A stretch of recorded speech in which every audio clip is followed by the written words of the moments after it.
আপনারা শুনছেন হুমায়ূন আহমেদের আমি এবং কয়েকটি প্রজাপতি পর্ব ৫। আমাকে খুনি বলছেন কেন? আমি খুন করিনি। খুন করা আমার পক্ষে সম্ভব না। আমি সামান্য ভয় দেখিয়েছি। আমাদের সমাজে ভয় দেখানো নিষিদ্ধ না। আমরা সবসময় কাউকে না কাউকে ভয় দেখাচ্ছি। আপনি আপনার নিজের কথা চিন্তা করুন। আপনি নিশ্চয়ই আপনার এক জীবনে অনেককে ভয় দেখিয়েছেন। কাউকে না কাউকে নিশ্চয়ই বলেছেন, জানে মেরে ফেলবো, বদমাশ কোথাকার। ভূত সেজে কাউকে ভয় দেখাননি? অবশ্যই দেখিয়েছেন। আপনার ভয় দেখানোতে কেউ মারা যায়নি। আমার ক্ষেত্রে একজন দুর্বল হার্টের কারণে কিংবা অন্য কোনো কারণে মারা গেছে। এতেই আমি খুনি হয়ে গেলাম? আপনার হিসাব নিকাশ তো অদ্ভুত। 1971 সনের একটা গল্প বলি। মুক্তিবাহিনী ইন্ডিয়ান আর্মি নিয়ে আমাদের গ্রামে ঢুকেছে। রশিদ মণ্ডল নামের নিতান্তই নিরীহ একজনের সঙ্গে তাদের দেখা। মুক্তিবাহিনীর কমান্ডার কি মনে করে রশিদ মণ্ডলের হাত চেপে ধরে বলল, এই তুই কি রাজাকার? সঙ্গে সঙ্গে হার্ট ফেল করে রশিদ মণ্ডল মারা গেল। এখন আমরা কি মুক্তিবাহিনীর কমান্ডারকে খুনি বলবো? মানুষ খুন করার দায়ে আদালতে কি তার বিচার হবে? তবে একটা কথা ঠিক যে মানুষকে বিচার করা উচিত তার কর্মের পেছনের উদ্দেশ্য দিয়ে, কর্ম দিয়ে নয়। উদ্দেশ্য যদি হয় ভয় দেখিয়ে মজা করা, তাহলে কোনো অপরাধ হবে না। কিন্তু উদ্দেশ্য যদি হয় ভয় দেখিয়ে মেরে ফেলা, তাহলে অবশ্যই অপরাধ হবে। ভয় দেখিয়ে সাথীকে মেরে ফেলবো এরকম উদ্দেশ্য আমার ছিল না। এই ক্ষেত্রে আমি অবশ্যই অপরাধী না। তবে তার ছোট বোনের মৃত্যুর জন্য আমাকে দায়ী করতে পারেন। কোনো প্রমাণ অবশ্য নেই। আদালত আমাকে দোষী প্রমাণ করে ফাঁসিতে ঝুলাতে পারবে না। তবে আমি দোষী ঠিকই। দ্বিতীয় মৃত্যুটা অবশ্যই অপরাধের পর্যায়ে পড়ে। আচ্ছা ভাই, আপনি এত অস্থির হয়ে পড়েছেন কেন? ঠান্ডা মাথায় আগে গল্পটা শুনুন। একজন সিজিওফ্রেনিক রোগী খোলামেলাভাবে তার গল্প বলছে। আপনার তো উচিত মন দিয়ে শোনা। আপনি একজন লেখক মানুষ। লেখকরা গল্প খুঁজে বেড়ায়। সেখানে আপনাকে কোনো খোঁজাখুঁজি করতে হয়নি। আমি নিজেই গল্প নিয়ে উপস্থিত হয়েছি। মানুষ খুব সহজ প্রাণী। এরকম কেন ভাবছেন? কেন ভাবছেন মানুষের মস্তিষ্ক শূন্য আকাশের মতো নির্মল? সাধু সাধু সাধু, রবে কাঁপে চারিধার। সবে বলে পরিষ্কার অতি পরিষ্কার। দুর্বোধ্য যা কিছু ছিল হয়ে গেল জল। শূন্য আকাশের মতো অত্যন্ত নির্মল। কার কবিতা বলুন তো? ঠিক ধরেছেন, রবীন্দ্রনাথের হিংটিং ছট। কবিতাটা কখন লেখা হয়েছে, কোথায় লেখা হয়েছে বলতে পারবেন?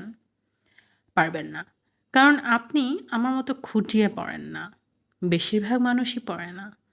বেশিরভাগ মানুষ জলের ওপর উড়াউড়ি করে, জল স্পর্শ করে না। আমি করি। হিংটিং ছট কবিতাটা লেখা হয়েছে শান্তিনিকেতনে, প্রচণ্ড গরমের সময়, জ্যৈষ্ঠ মাসে। বাইরের উত্তাপ তার কবিতাতেও চলে এসেছে। গ্রীষ্মতাপে উষ্মা বাড়ে, ভারী উগ্র মূর্তি, গায়ে কালো মোটা মোটা ছাঁটা ছোটা কুর্তি। দেখেছেন আমি কত মন দিয়ে পড়ি? মন দিয়ে যেমন পড়ি, জীবনটাকে সেরকম মন দিয়েই দেখার চেষ্টা করি। জীবনের ব্যাখ্যায় আমি ভুল করতে পারি, কিন্তু জীবনকে দেখায় কোনো ভুল নেই। আপনারা মানুষের মাথার ভেতরের আলোকিত করিডোরগুলি জানেন, কিন্তু অন্ধকার করিডোরগুলি জানেন না, জানতেও চান না। আমি জানতে চাই। গল্পে ফিরে যাই। পৃথিবীতে ৩ রকম বাড়ি আছে। সাধারণ বাড়ি, যেখানে লোকজন কখনো হাসে কখনো কাঁদে। কান্না বাড়ি, যেখানে সবসময় কেউ না কেউ কাঁদছে। হাসি বাড়ি, যেখানে কেউ না কেউ সবসময় হাসছে। সাথের মৃত্যুর পর আমার বাড়িটা হয়ে গেল কান্না বাড়ি।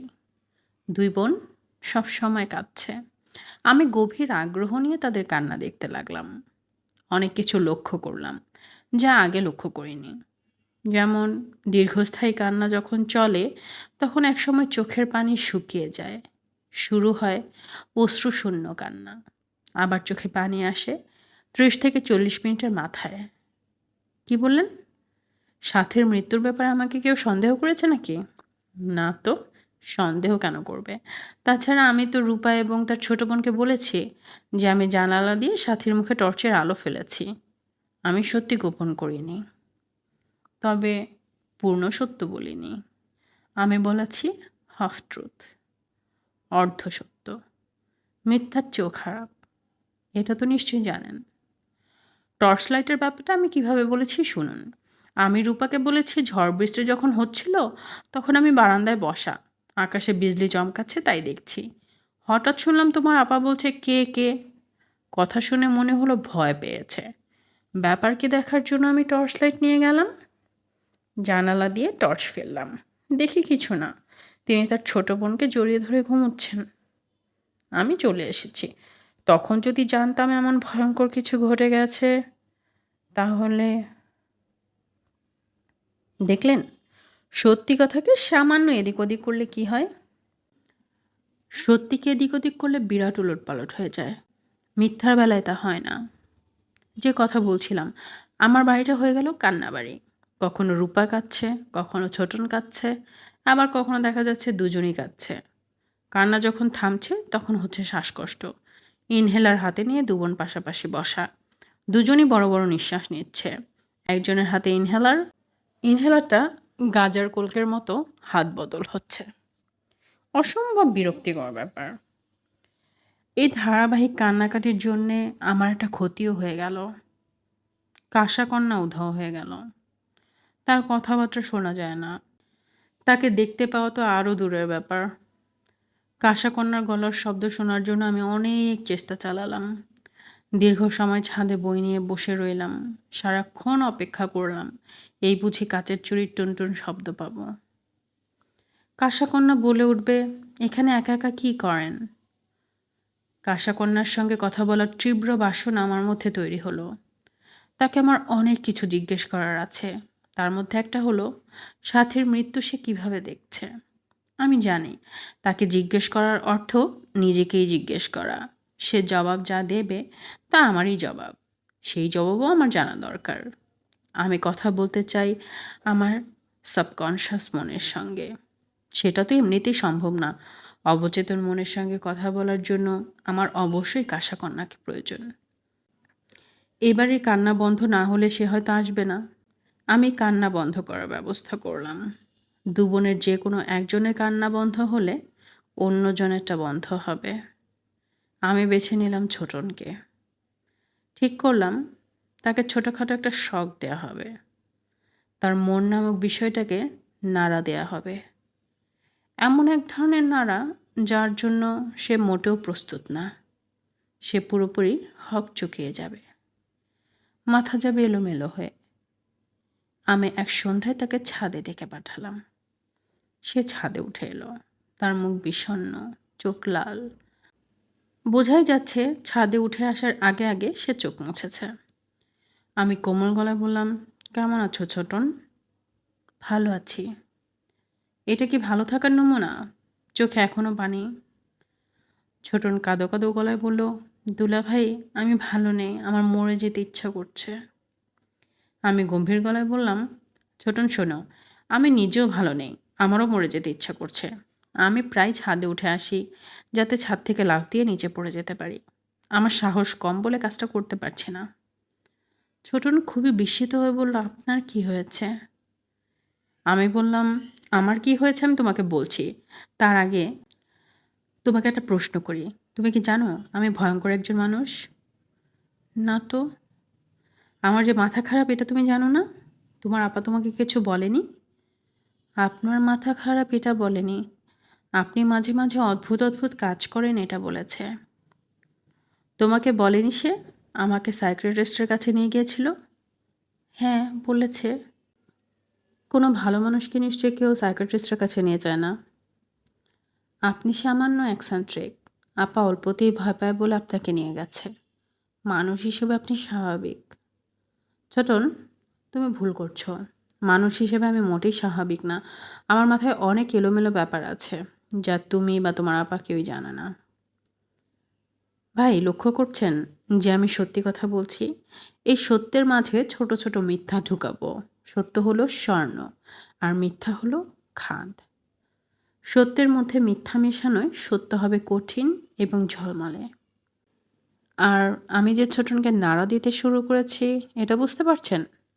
ছোটনের মুখ থেকে কিন্তু কান্না সম্পূর্ণ চলে গেছে। এখন তাকে আমি বড় শকটা দেব। ছোটন শোনো, কারো শরীরে যদি দগদগে ঘা হয়, সে কিন্তু প্রাণপণ চেষ্টা করে ঘা লুকিয়ে রাখতে। মনের অসুখ বিষাক্ত ঘায়ের মতো। মানুষ এই বিষাক্ত ঘা কাউকে দেখিয়ে বেড়ায় না, লুকিয়ে রাখে।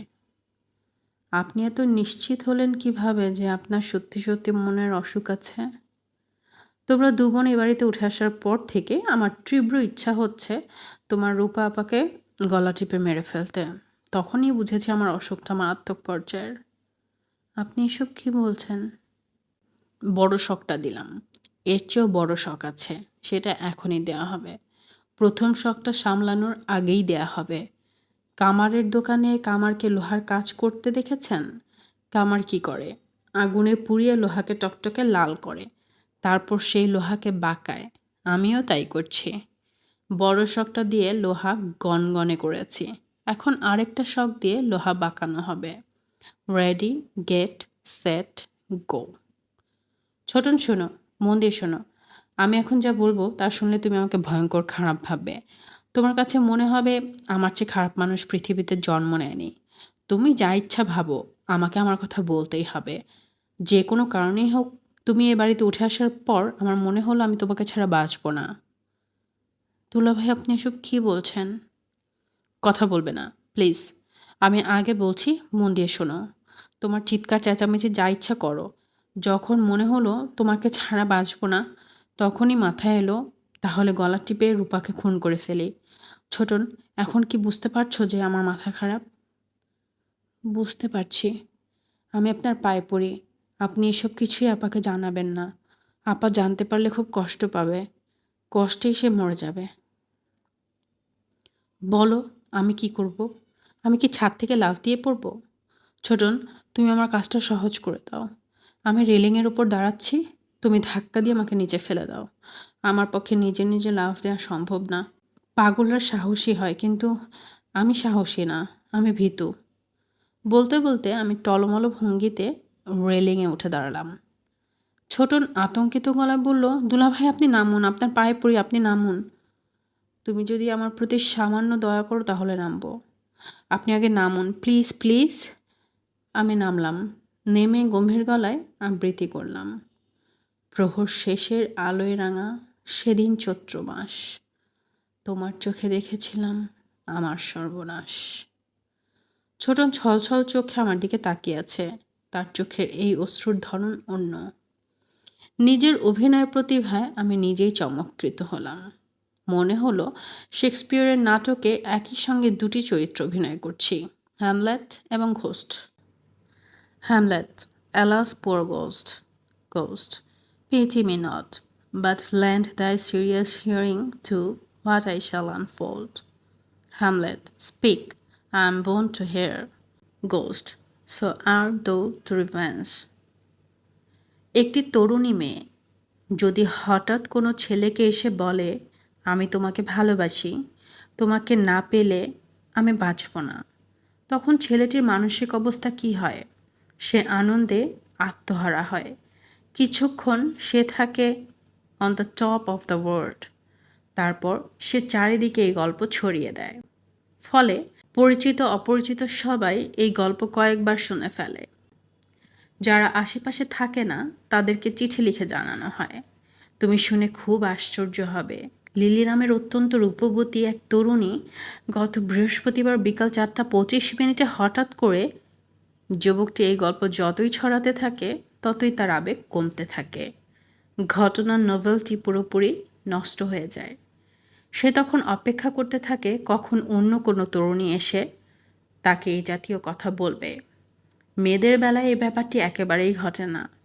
কোনো তরুণীকে যদি কোনো যুবক এসে বলে, আমি তোমাকে ভালোবাসি, তোমাকে ছাড়া আমি বাঁচব না, তখন তরুণী আনন্দে আত্মহারা হয় না, বরং খানিকটা ভীত হয়ে পড়ে। সে এই ঘটনা কাউকেই জানায় না। যে কারণে ঘটনাটা তার নিজের মনের ভেতরে বড় হতে থাকে। সে প্রাণপণ চেষ্টা করে পুরো বিষয়টা মাথা থেকে মুছে ফেলতে। যতই সে চেষ্টা করে ততই এই ঘটনা শিকড় গজিয়ে বসতে থাকে। একসময় তরুণীটির মনে হয়, আহারে বেচারা, সত্যি বোধহয় সে আমাকে ছাড়া বাঁচবে না। একসময় সে আহারে বেচারাকে নিয়ে স্বপ্ন দেখতে শুরু করে। দুজন একসঙ্গে রিক্সা করে যাচ্ছে, ছেলেটা তার দিকে হাঁ করে তাকিয়ে আছে। সে বিরক্ত হয়ে বলল, সবসময় তুমি আমার দিকে তাকিয়ে থাকো কেন? লোকে কি ভাববে? ছেলেটা গাঢ় স্বরে বলল, ভাবুক যার যা ইচ্ছা। এই বলে সে আগের মতোই ড্যাব ড্যাব করে তাকিয়ে থাকতে লাগলো। ভাই বলুন তো, আমার এই অ্যানালাইসিস ঠিক কিনা? অ্যানালাইসিসটা অবশ্যই অতি সরলীকরণ দোষে দুষ্ট, তারপরেও মনে হয় ঠিক আছে। যদি অ্যানালাইসিস ঠিক হয় তাহলে অবশ্যই ছোটন মেয়েটি আমাকে নিয়ে নানান চিন্তাভাবনা শুরু করবে। চিন্তাভাবনা পানির মতো, যে পানি খাল দিয়ে প্রবাহিত। কোন দিকে প্রবাহিত হবে তা নির্ভর করবে খালটা কোন দিকে কাটা হবে। খাল অবশ্যই ছোট নিজেই কাটবে, তবে আমাকে সাহায্য করতে হবে। সাহায্য করা মানে খাল কাটা নিয়ন্ত্রণ করা। আমি আগ্রহ নিয়েই নিয়ন্ত্রকের ভূমিকায় নামলাম। পরের দিনের কথা, দু বোন ঝিম ধরে বারান্দায় বসে আছে। আমি তাদের কাছে গিয়ে ছোটনের দিকে তাকিয়ে শান্ত গলায় বললাম, তোমরা দুজন সবসময় দেখি মূর্তির মতো বসে থাকো, এটা তো ঠিক না। কাজকর্ম শুরু করো, কোনো কিছু নিয়ে ব্যস্ত থাকো। ছোটন, তোমার কলেজ নেই? ছোটন মেঝের দিকে তাকিয়ে বলল, আছে, যাব না। সে সম্ভবত আমার চোখের দিকে তাকাতেই ভয় পাচ্ছিল। আমি বললাম, কলেজ আছে কিন্তু যাবে না, তা কেন হবে? ডাক্তারি পড়াটা তো এমন না যে ঘরে বসে বসে পড়ে পুষিয়ে নেবে। তুমি অবশ্যই যাবে, চলো তোমাকে নামিয়ে দিয়ে আসি। রূপা বলল, হ্যাঁ হ্যাঁ ঠিক বলেছ, চলো আমরা দুজন মিলে ওকে কলেজে নামিয়ে দিয়ে আসি। আমি বললাম, তোমরা দু বোন সবসময় একসঙ্গে ট্যাগ হয়ে থাকবে, এটা কেমন কথা? তোমার যাওয়ার কোনো দরকার নেই, তুমি থাকো, আমি নামিয়ে দিয়ে আসছি। রূপা বলল, ঠিক আছে, এটাই ভালো, তুমিই নামিয়ে দিয়ে আসো। ছোটন ভীত গলায় বলল, না আপা না, আমি যাব না। রূপা বলল, তুই অবশ্যই যাবি। আমি ছোটনকে কলেজে নামিয়ে দিতে গেলাম। আমার অতিরিক্ত আগ্রহের কারণে ছোটন খুবই চিন্তিত হয়ে পড়ল। আমি নিশ্চিত সে কলেজে যাওয়ার পথে আমি তার সঙ্গে কী আচরণ করব তা নিয়েই তার দুশ্চিন্তা। কি করবে মানুষটা? চট করে হাত ধরে ফেলবে? তার দিকে ঘেঁষে আসবে? গায়ের সঙ্গে গা লাগিয়ে বসার চেষ্টা করতে করতে গদগদ গলায় প্রেমের কথা বলার চেষ্টা করবে? ছোটন যা ভাবছে সেরকম কোনো কিছুই করা যাবে না। উদ্ভট কিছু করা যাবে না। মেয়েরা প্রেমিকের উদ্ভট আচরণ পছন্দ করে, অন্যদের কাছ থেকে উদ্ভট আচরণ আশাও করে না, পছন্দও করে না। আমি গাড়িতে ড্রাইভারের পাশে বসলাম। পেছনের সিটে ছোটনের সঙ্গে বসলাম না। গাড়িতে সারা পথে একটা কথাও বললাম না, একবারও পেছনে ফিরে তাকালাম না। ছোটন গাড়ি থেকে নেমে আমার জানালার পাশে ঝুঁকে এসে ভয় পাওয়া গলায় বলল, আমি যাই। আমি ছোটনের দিকে না তাকিয়ে বললাম, আমি বুঝতে পারছি আমার অদ্ভুত কথাবার্তায় তোমার খুব মন খারাপ হয়েছে। তোমার চেয়ে 100 গুণ মন খারাপ হয়েছে আমার। তুমি কিছু মনে করো না। আমি ঠিক করেছি যে অপরাধ করেছি তার জন্য আমি নিজেকে শাস্তি দেব। ছোটন বলল, কী শাস্তি?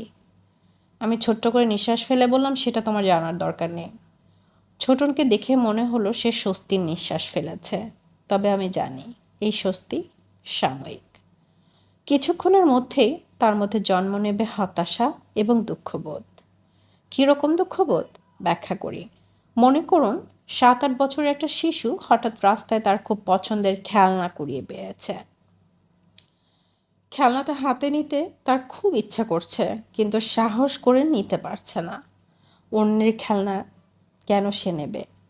তারপরে সে ঠিক করলো সে খেলনাটা বাড়িতে নিয়ে যাবে না, শুধু হাতে নিয়ে একটু দেখবে। এই ভেবে যেই সে খেলনার দিকে তাকালো, সে দেখলো খেলনাটা নেই। এরকম কিছু যদি ঘটে তাহলে শিশুটির মনে যে দুঃখবোধ তৈরি হবে, ছোটনের মনেও ঠিক এরকম দুঃখবোধই তৈরি হয়েছে। আমি সেই দুঃখবোধকে ব্যবহার করে এগুব। কেন এরকম করছি? আমি এক ধরনের খেলা খেলছি। খেলার মধ্যে সবচেয়ে আনন্দময় খেলা হলো মনের খেলা। এই খেলা সবাই খেলতে পারে না। কেউ কেউ পারে, যারা পারে তারা এই খেলা খেলে খুব আনন্দ পায়। আমি পারি। সে রাতে আমরা তিনজন খেতে বসেছি।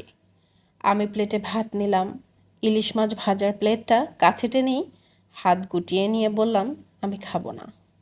রূপা বলল, কেন, খিদে হয়নি? আমি বললাম, খিদে হয়েছে, কিন্তু আমি খাবো না, না খেয়ে নিজেকে কষ্ট দেব। ছোটন চমকে আমার দিকে তাকিয়ে চোখ নামিয়ে নিল। রূপা বিস্মিত হয়ে বলল, নিজেকে কষ্ট দেবে কেন? আমি বললাম, আমি পাপ করেছি, পাপের শাস্তি দেওয়ার কেউ নেই, আমাকেই শাস্তিটা দিতে হবে। রূপা বলল, কি পাপ করেছ? আমি বললাম, সেটা তোমার জানার দরকার নেই। পরের 2 দিন এবং 2 রাত্রি সর্বমোট 48 ঘন্টা আমি পানি ছাড়া কিছুই খেলাম না। রূপা এবং ছোটন হতভম্ব হয়ে গেল। 48 ঘন্টা পার হবার পর ছোটনের সঙ্গে আমার কিছু কথাবার্তা হলো। ছোটন এসে বলল, দুলাভাই, আপনি যদি অনশন ভঙ্গ করেন তাহলে আপনি যা বলবেন আমি তাই শুনব। আমার নিজের স্বার্থে আমি এটা বলছি না, আপার মুখের দিকে তাকিয়ে বলছি। আপনি লক্ষ্য করছেন না যে আপা পাগলের মতো হয়ে যাচ্ছে? সে কিছুই খেতে পারছে না, যা খাচ্ছে বমি করে দিচ্ছে। সে যে আপনাকে কতটা ভালোবাসে তা আপনি জানেন না, কারণ অন্যের ভালোবাসা বোঝার ক্ষমতা আপনার নেই। আপার একটা ডায়েরি আছে, ডায়েরিটা পড়ে দেখবেন। আমি ছোটনের কথা থামিয়ে দিয়ে গম্ভীর গলায় বললাম, আমি অনশন ভঙ্গ করলে তুমি আমার যে কোনো কথা শুনবে? হ্যাঁ। অন্যায় কথাও শুনবে? হ্যাঁ। ভয়ঙ্কর অন্যায় কথাও শুনবে? হ্যাঁ। বেশ, রাতে তোমাদের 2 বোনের সঙ্গে একসঙ্গে খেতে বসবো। রাতের খাওয়া শেষ হবার পর আমি জর্দা দিয়ে একটা পান খাবো, একটা সিগারেট ধরাবো, তারপর কথাটা বলবো, ঠিক আছে? ছোটন কাঁদো কাঁদো গলায় বলল, ঠিক আছে। আমি বললাম, মনে রেখো, তুমি কিন্তু বলেছ আমার ভয়ঙ্কর অন্যায় আবদারও তুমি রাখবে। ছোটন পাথরের মতো দাঁড়িয়ে রইল। পাথরের মূর্তির সঙ্গে তার একটাই তফাৎ, পাথরের মূর্তির ঠোঁট কাঁপে না, ছোটনের ঠোঁট কাঁপছে। ছোটনের মনে হয় শ্বাসকষ্ট হচ্ছে, সে হাঁ করে নিঃশ্বাস নিচ্ছে। আমি বুঝতে পারছি তার সমস্ত চিন্তা চেতনায় আছে ভয়ঙ্কর অন্যায় চাওয়াটা কি হতে পারে। আমি বললাম, ছোটন, দাঁড়িয়ে আছো কেন? রাতের খাবারের আয়োজন করো, খাবারটা যেন ভালো হয়। তোমার কি দুশ্চিন্তা লাগছে? সে জবাব দিল না। আমি বললাম, আজ রাতে যখন খেতে বসবে সুন্দর করে সেজে খেতে বসবে, শাড়ি পরবে, কপালে টিপ দেবে, চুল বাঁধবে। কেন? তুমি এমনিতেই খুবই রূপবতী, সাজলে তোমার রূপ বাড়ে না কমে এটা দেখার ইচ্ছা। খুব রূপবতীরা সাজতে পারে না, সাজলে তাদের ভালো দেখায় না। ছোটন শব্দ করে নিঃশ্বাস ফেলল, আমার সামনে থেকে চলে গেল না, দাঁড়িয়ে রইল। রাতে খেতে বসেছি। ছোটন শাড়ি পরেছে, কপালে টিপ দিয়েছে, চুল বেঁধেছে। রূপা বোনের দিকে তাকিয়ে বলল, কি হয়েছে? ছোটন বলল, কিছু হয়নি তো। রূপা বলল, এমন সাজগোজ করেছিস কেন? ছোটন বলল, এমনি। রূপা বলল, ঠিক করে বলতো ছোটন, তোর কি কোনো সমস্যা হয়েছে? কয়েকদিন ধরে লক্ষ্য করছি তোর আচার আচরণ যেন কেমন কেমন। ছোটন বলল, আমার কিছু হয়নি। রূপা আমার দিকে তাকিয়ে বলল, তোমার কাছে কি মনে হচ্ছে না ওর আচার আচরণ অস্বাভাবিক? আমি বললাম, মনে হচ্ছে। রূপা বলল, কি মনে হচ্ছে বলো তো? মনে হচ্ছে ও একটা ঘোরের মধ্যে আছে, প্রবল ঘোর। কোনো মেয়ে যদি প্রথম কারো প্রেমে পড়ে তাহলে তার মধ্যে শশক প্রবৃত্তি চলে আসে। কি প্রবৃত্তি? শশক প্রবৃত্তি। সেটা আবার কি? শশক হলো খরগোশ। খরগোশ কি করে দেখো না? কিছুক্ষণ চুপচাপ একটা জায়গায় দাঁড়িয়ে থাকবে, নড়বে না, প্রায় পাথরের মূর্তির মতো। তারপর হঠাৎ ছুটে কিছু দূর গিয়ে আবার মূর্তির মতো হয়ে যাবে। প্রথম প্রেমের সময় মেয়েরা এরকম করে। ছোটন হঠাৎ হঠাৎ আমার দিকে তাকিয়ে কিছু একটা বলতে গিয়েও থেমে গেল। আমি বললাম, তুমি কি কিছু বলতে চাচ্ছিলে? ছোটন বলল, এখন বলতে চাচ্ছি না। রূপা বলল, তোর কিছু বলার থাকলে বল, ঝিম ধরে থাকবি না। তোর এই খরগোশের মতো ঝিম ধরে থাকাটা আমার মোটেই ভালো লাগছে না। আমি বললাম, ছোটনের মনে একটা প্রশ্ন এসেছিল। প্রশ্নটা সে করত। হঠাৎ মনে হলো প্রশ্নটা এমন কিছু জরুরি না। না করলে কিছু যায় আসে না, তাই না ছোটন? হ্যাঁ। তোমার প্রশ্নটা আমি জানি, উত্তর দেব? ছোটন হ্যাঁ সূচক মাথা নাড়ল। রূপা বলল, ওর মাথায় কি প্রশ্ন তুমি জানবে কি করে? তুমি তো থট রিডিং জানো না। আমি বললাম, থট রিডিং জানবো না কেন? কিছু তো অবশ্যই জানি। প্রকৃতি সমস্ত প্রাণী জগৎকে থট রিডিংয়ের ক্ষমতা দিয়েছে। রূপা বলল, ছোটন কি প্রশ্ন করতে চাচ্ছিল? যদি জানো তাহলে উত্তর দাও। ওর ভাবভঙ্গি আমার মোটেই ভালো লাগছে না। আমি বললাম, ছোটনের প্রশ্ন ছিল, প্রথম প্রেমে পড়ার সময় মেয়েদের মধ্যে দেখা যায় শোষক প্রবৃত্তি, ছেলেদের মধ্যে কি দেখা যায়? ছোটন, এটাই তো তোমার প্রশ্ন, ঠিক ধরেছি না? ছোটন হ্যাঁ সূচক মাথা নাড়ল। আমি বললাম, প্রথম প্রেমে পড়লে ছেলেদের মধ্যে দেখা যায় বানর প্রবৃত্তি। বানর যেমন অকারণে লাফঝাপ দিয়ে ডিগবাজি খায়, সবার দৃষ্টি আকর্ষণ করার চেষ্টা চালায়, প্রথম প্রেমে পড়া পুরুষের ক্ষেত্রে তাই হয়। লাভ ছাপ ডিগবাজি, সবাইকে জানানো, দেখো আমি প্রেমে পড়েছি। রূপা এক দৃষ্টিতে তাকিয়ে আছে আমার দিকে, মনে হচ্ছে সেও কিছু বলতে চাচ্ছে। সে কিছু বলল না। ছোটনের প্লেটে ইলিশ মাছ তুলে দিল। ছোটন বোনের দিকে একবার তাকিয়ে খাওয়া বন্ধ করে উঠে চলে গেল। রূপা বিস্মিত হয়ে বলল, ওর কী হয়েছে? আমি নিঃশব্দে খাওয়া শেষ করলাম। হাত ধুতে ধুতে রূপাকে বললাম, আমি কিছুক্ষণ ছাদে শুয়ে থাকব, তারা দেখব। ছোটনকে দিয়ে আমার কাছে এক কাপ চা পাঠিও। ওকে নিরিবিলিতে জিজ্ঞেস করবো ওর কী হয়েছে। আমি ছাদে পাটি পেতে শুয়ে আছি। আকাশে তারা আছে, সপ্তর্ষি মণ্ডল দেখা যাচ্ছে। প্রশ্নবোধক চিহ্নের এই সপ্তর্ষি মণ্ডলের দিকে তাকিয়ে থাকতে ভালো লাগছে, যেন কেউ একজন তার প্রশ্ন ছড়িয়ে দিয়েছে আকাশের গায়ে। দুলাভাই, চা নিন। ছোটন চায়ের কাপ হাতে দাঁড়িয়ে আছে, মনে হয় অনেকক্ষণ থেকে দাঁড়িয়ে আছে।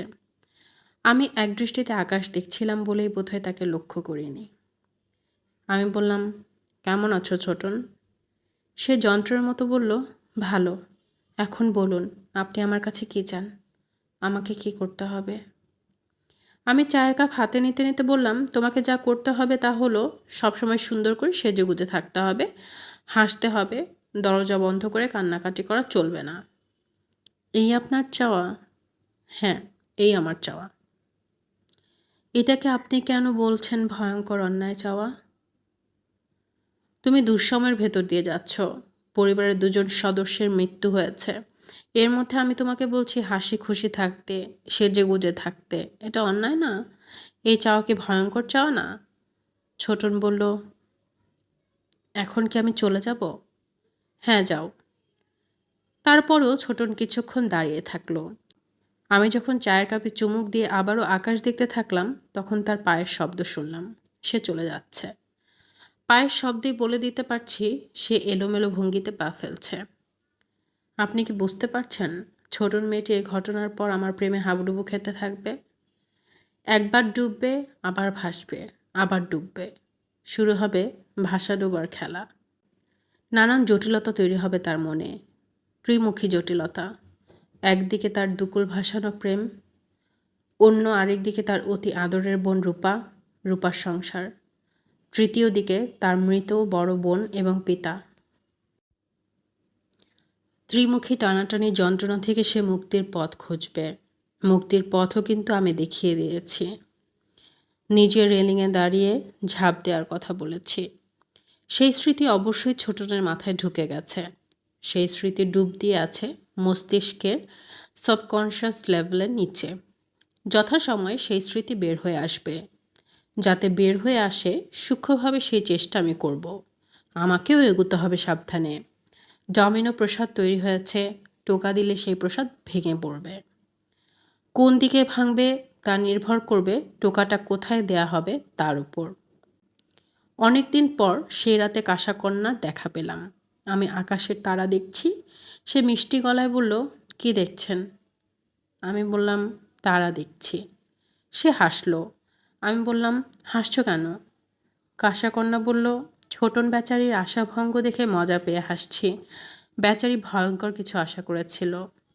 রবীন্দ্রনাথের বিখ্যাত গান আছে না, আমার সকল নিয়ে বসে আছি সর্বনাশের আশায়।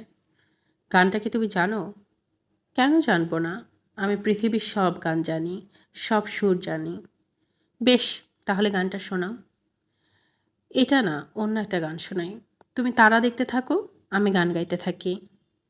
আমাকে তুমি আপনি করে বলতে, আজ হঠাৎ তুমি করে বলছো কেন?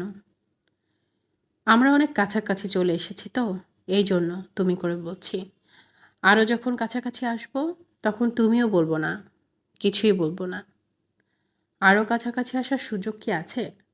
অবশ্যই আছে। যখন কেউ থাকবে না, যখন শুধু তুমি আর আমি থাকবো, তখন।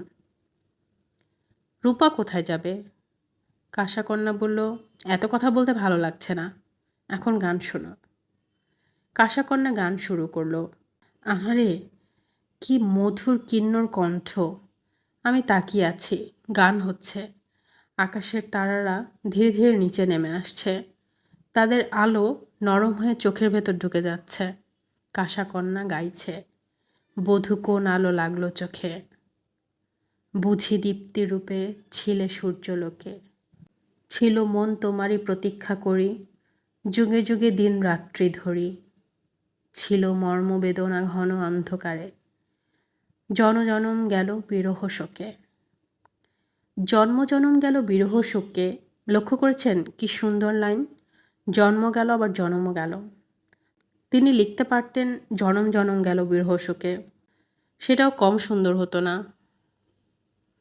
কাজী নজরুল লিখেছেন, জনম জনম তব তরে কাঁদিব। এত সুন্দর লাইন মানুষের মাথায় আসে কী করে? মানুষ হলো অস্বাভাবিক ক্ষমতাধর এক প্রাণী। সে পারে না এমন কিছু কি আছে? তার চিন্তা এবং কল্পনার বাইরে কি কিছু আছে? পেটেন্ট অফিসের সামান্য একজন কেরানি মাথা চুলকাতে চুলকাতে হঠাৎ একদিন বলে বসলেন, আলোর গতি বিষয়টা তো গোলমেলে, গোলমালটা ঠিক করা দরকার। বের হয়ে গেল আপেক্ষিক তত্ত্ব। মানব সভ্যতা একদিনে 1000 বছর এগিয়ে গেল। আমরা খুবই এলোমেলো পৃথিবীতে বাস করি। এলোমেলো ব্যাপারটা ঠিক করতে করতে এগিয়ে যাই, একটু এগুতেই আবার প্যাচ লেগে যায়। আমি ভয়ঙ্কর এলোমেলো এক জগতে বাস করছি, ঠিক করতে পারছি না। কাঁসাকন্যা কি পারবে? তাকে জিজ্ঞেস করব? না থাক, বেচারি দরদ দিয়ে গান করছে, তার চোখে অশ্রু টলমল করছে। গানের কোন লাইনে অশ্রুবিন্দু ঝরে পড়ে এটা দেখা দরকার। আমি কাঁসাকন্যার চোখের জল এবং গানের লাইন লক্ষ্য করছি। দুটি পর্যবেক্ষণ কি একই সঙ্গে সম্ভব? হাইজেনবার্গের আনসার্টিনিটি প্রিন্সিপাল কি বলে? অবশ্য অনিশ্চয়তার এই সূত্র ম্যাক্রোবস্তু জগতে কাজ করে না। কাঁসাকন্যা কি ম্যাক্রোবস্তু? এই পর্বটি এখানেই শেষ। ভালো লাগলে একটি লাইক দেবেন, চ্যানেলটি সাবস্ক্রাইব করবেন। যারা গল্প শুনতে পছন্দ করে তাদের সাথে শেয়ার করবেন। ধন্যবাদ।